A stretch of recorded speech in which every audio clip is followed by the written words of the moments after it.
Hello, my name is Moses, and my life has been quite a journey. From a baby floating in the Nile to standing before Pharaoh, witnessing miracles, leading my people through the wilderness, and speaking with God himself, every step was part of a bigger plan.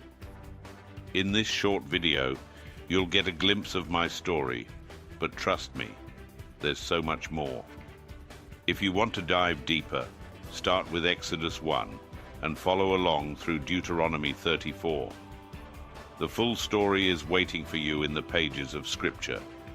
Now, let's begin.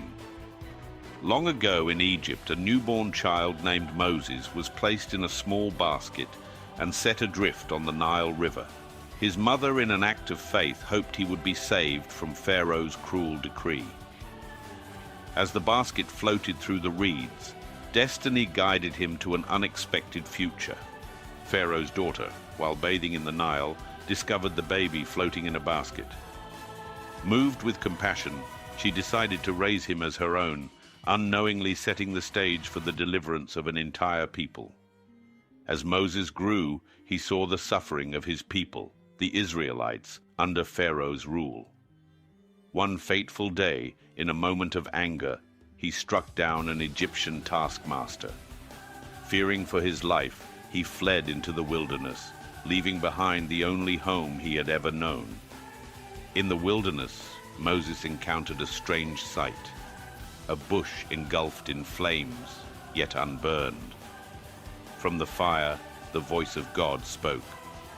"Moses, I have chosen you to lead my people out of Egypt." With doubt in his heart, but faith in his soul, Moses accepted the call. Moses returned to Egypt, demanding Pharaoh to let the Israelites go.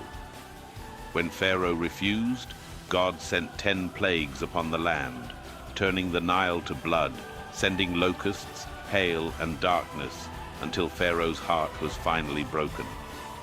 With Pharaoh's army in pursuit, the Israelites found themselves trapped at the Red Sea. But Moses, lifting his staff, called upon God's power, and the waters split apart, forming a path to freedom. The people walked across on dry land, witnessing the miracle before them. On Mount Sinai, Moses received God's law, the 10 Commandments, guiding his people in righteousness. These laws would shape the foundation of faith for generations to come. After years of trials, the Israelites neared the Promised Land.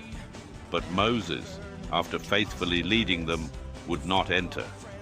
Instead, he stood atop the mountain, gazing at the land his people would inherit, knowing his mission was complete. His story, however, would live on forever. My journey was filled with trials, miracles, and unwavering faith. From the burning bush to the Red Sea, from the wilderness to the mountain where I received God's law, every step was guided by his hand. Though I would not enter the Promised Land, I know that my story lives on as a testament to God's power and faithfulness. But this is only the beginning. I encourage you to explore the full story in Exodus, Numbers, and Deuteronomy. There, you will find lessons of courage, obedience, and trust in God's plan. May his wisdom guide you as it did me.